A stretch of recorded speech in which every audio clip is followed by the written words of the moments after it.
Hi everyone. This was me on a random day in October of 2023. I was burnout. I was in desperate need of a break and I wanted to be alone to recharge. So I escaped. I checked myself into a local hotel within walking distance of our home. I had the blessing of my husband and children, and I was excited. I wanted to isolate myself, to be a world away from my daily routine and all the responsibilities. The truth was, I would have a lot of work to do. I had to bring my work with me, and I'd be working in the hotel for the next few days. But I chose this hotel because it looked serene, and it felt healthy with its plants and tree bark and organic nature. And at the time, I was not feeling healthy, mentally or physically. So I was drawn to anything that looked or felt healthier than me, and I spent a lot of time in this lobby. By the elevators, there was this message that said, "No thing is ever really lost." I took a picture of it because at the time I was scared. I was scared that I would lose everything that I had worked hard to build in my life. I knew I needed to make a decision to cut something out of my life, that being burnt out was not the way to live, but I was scared. I entered the elevator and I noticed this beautiful tree bark covering the walls. I thought it was so cool. Then I entered my room, simple, minimal, no frills, just perfect for what I needed for a few days. I brought only my essentials, and I had planned on going inward, clearing my head, quieting the noise. I brought this magazine. It was called Breathe, the Stress Less Special. Isn't that telling? That's where my head was at. I wanted to de-stress, unwind, and detox from life. I also had to bring my laptop. It was a very busy season, and I would be working. Then I walked. Any moment that I had early in the morning or in between conference calls and meetings, I would walk. I would just roam around freely. I would look at the horses. I would people watch. They say that when you're out in fresh air, it does something to you. And especially when you're walking, your brain opens up pathways. It's different from just sitting in a place and thinking. Walking does something for you. So I started to really think what my life could look like, not just the path that I have been on all these years. Constantly grinding, working to the bone. Everybody works, I know that. And these are first world problems, I know that too. But I only know how to live in a first world. This is my life, and I'm dealing with it as best as I can. I was supremely grateful for everything in my life, my family, all the responsibilities that came with life, my position at work. I was in a position of influence and authority. I was paid very well. But I knew that it was smothering me. It was suffocating me. In the first few days in the hotel, I thought if I just work and only work and not have to do anything else, I should be fine. But that wasn't the case. I learned over those days in the hotel that the work was just weighing down on me. It was soul-crushing. It's interesting because it's a job that I had been working towards for over a 20-year span. It was my career. I found it to be very satisfying in many ways. I felt that it was rewarding in many ways. But the truth was, I had spent years climbing the corporate ladder and found that at the top it was just more of the same. I no longer wanted my life to be about the hustle. I wanted to slow down. I wanted to be able to rest.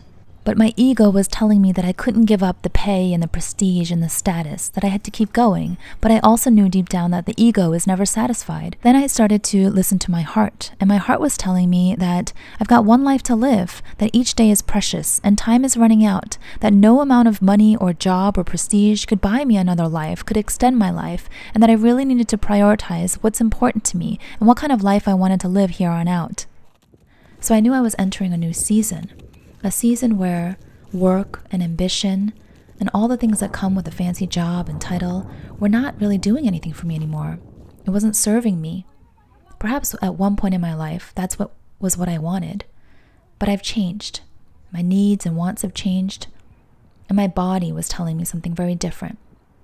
So when I checked out of that hotel, I knew deep down in my gut that I would be walking away from my corporate job, that it would be hard. But that stay, just for a few days alone, was like leaps and bounds. I'd gotten to a point where I knew, I had decided. I just needed to lay out the plans.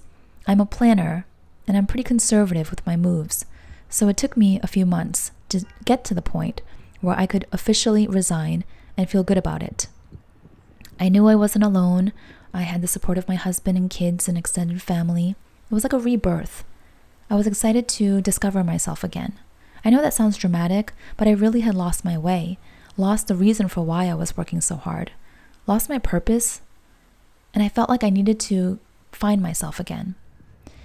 And choosing a different path is never easy, right? Change is never meant to be easy, but it's usually worth it. And I know that a lot of you are going through this as well. Some of you shared some amazing, heartwarming stories of where you've chosen a different path when you were at a crossroads, stories of burnout and exhaustion and illness. And then there are some of you who are still dealing with it, and you still feel that each day is so tiresome. I do hope that my story will give you some encouragement, because don't we want to all be the best version of ourselves, to pour out into the world as much as we can with love and lightheartedness and joy, be the best mom, sister, friend, wife? That's what I want to be.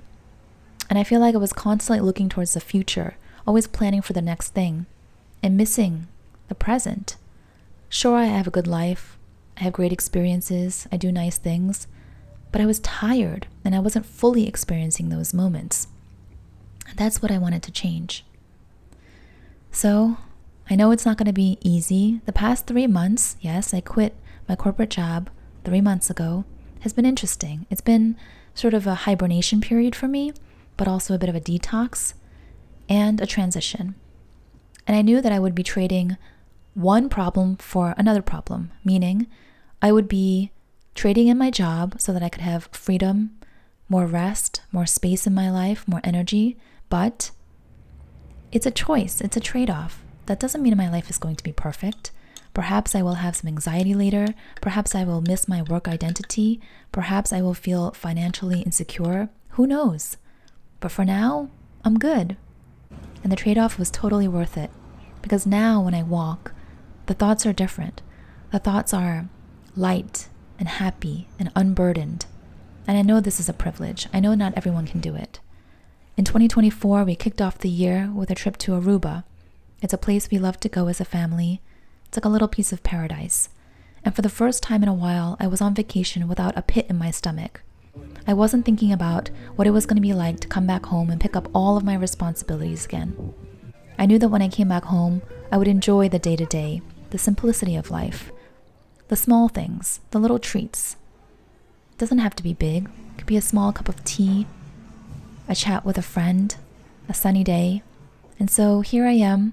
I'm so thankful for everything. Thank you for listening to my story, for watching this video. And I know that many of you are also at a crossroad in your own lives, and my hope is that you will choose the path that is best for you, for your one precious life. I do recognize that not everybody can quit their job. From a financial standpoint, I recognize that's not an option for everyone, but you can take baby steps to make yourself healthier, more grounded. You can treat yourself better. You can speak to yourself better, and know that you are not alone. I am rooting for you. Till next time. Bye-bye.